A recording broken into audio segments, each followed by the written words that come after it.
Ahoj, Danka, čo chceš? Ahoj, chceš, aby som ťa inak nazvala? Dobre, budem ťa nazvať Grétka. OK, idem hore. Joj, veľmi pekne som si to spravila. Tu mám šatník, grill, no ani to nie je grill. Vonku mám grill, idem jej ho ukázať. Je to dievča, vyzerá chlapec, preto veľmi ľudské.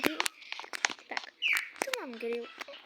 Hovoria, mamka mi, že mám dávať pozor, ale mamka už je dávno preč z tohoto sveta.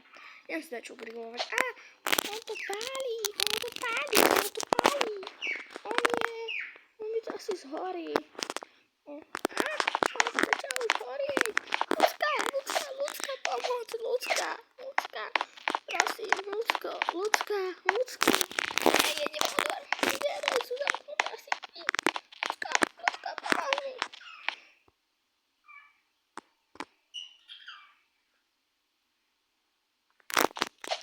Čo?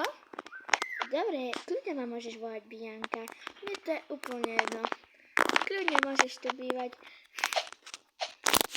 On si asi chce písať.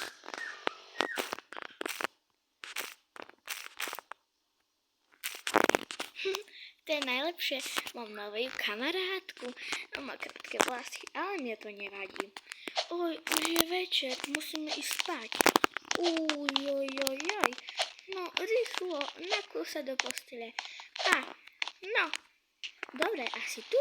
Som sa bála, že si strátim, kde sa zapína svetlo. No, dobrú noc. Pa.